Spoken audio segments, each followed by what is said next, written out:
ये इनके दोस्तों के अरबों खरबों के इन्होंने कर्जे माफ कर दिए अपने दोस्तों के। ये किसानों के कर्जे माफ नहीं करते, ये स्टूडेंट्स के कर्जे माफ नहीं करते। इन्होंने अपने अरबपति खरबपति दोस्तों के कर्जे करोड़ों करोड़ों करोड़ों के लाखों करोड़ों के कर्जे माफ कर दिए।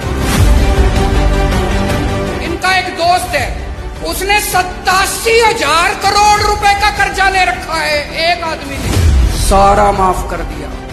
एक और दोस्त है, उसका 12,000 करोड़ रुपए का कर्जा सारा माफ कर दिया जी, सारा 10 लाख करोड़ रुपए के कर्जे माफ कर दिए इन्होंने आपके टैक्स के पैसे से। इसलिए महंगाई हो रही है। ये जितनी बात कह रहा हूं मैं सच बोल रहा हूं। अगर मैं कुछ भी झूठ बोलूंगा ये केस कर देंगे कल मेरे ऊपर। पढ़ा लिखा आदमी हूं मैं, इनकम टैक्स का आदमी हूं, सब समझता हूं इनके चोरी चकारी सारी। आप एक रोटी खाते हो, एक रोटी पे 1 रुपए का जीएसटी लगता है।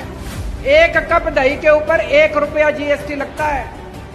आपने ये जितने कपड़े पहन रखे हैं इस पे टैक्स लगता है। आपका पंखा चलता है, पंखे पे टैक्स लगता है, बिजली पे टैक्स लगता है, दही पे टैक्स लगता है, शहद पे टैक्स लगता है, गेहूं पे टैक्स लगता है, चावल पे टैक्स लगता है। पिछले दिनों इन्होंने खाने पीने की सारी चीजों के ऊपर टैक्स लगा दिया। इतना टैक्स, इतना टैक्स। इस वजह से महंगाई हो रही है।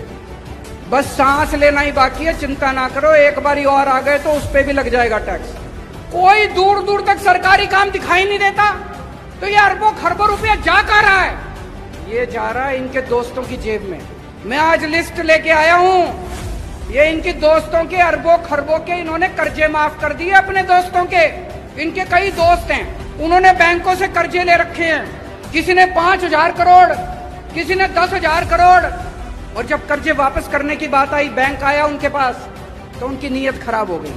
वो इनके पास गए, बोले जी हमारे कर्जे माफ करा दो। ये किसानों के कर्जे माफ नहीं करते, ये स्टूडेंट्स के कर्जे माफ नहीं करते। इन्होंने अपने अरबपति खरबपति दोस्तों के कर्जे करोड़ों करोड़ों करोड़ों के लाखों करोड़ों के कर्जे माफ कर दिए। ये जितनी बात कह रहा हूं मैं सच बोल रहा हूं। अगर मैं कुछ भी झूठ बोलूंगा ये केस कर देंगे कल मेरे ऊपर। पढ़ा लिखा आदमी हूं मैं, इनकम टैक्स का आदमी हूं, सब समझता हूं इनके चोरी चकारी सारी।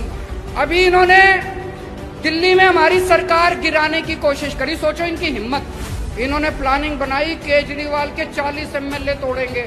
इन्होंने कहा 20-20 करोड़ रुपए में एमएलए खरीदेंगे। पर भाई साहब हमारे सारे ईमानदार आदमी हैं, अच्छे लोग हैं, शरीफ लोग हैं, सबने आके मेरे को बता दिया 40 एमएलए तोड़ने थे इनको। 20-20 करोड़ के हिसाब से 800 करोड़ रुपए लेके आए थे ये। 800 करोड़ रुपए बताओ जी कहां से आए 800 करोड़ रुपए? इन्होंने मध्य प्रदेश में सरकार तोड़ी, इन्होंने कर्नाटक में सरकार तोड़ी, इन्होंने गोवा में सरकार तोड़ी, इन्होंने असम में सरकार तोड़ी।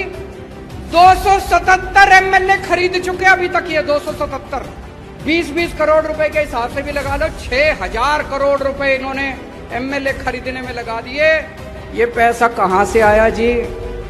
ये आपके टैक्स का पैसा है, ये जीएसटी का पैसा है, ये दूध दही के ऊपर टैक्स का पैसा है। इसलिए महंगाई हो रही है भाई साहब, इसलिए समझ के जाना।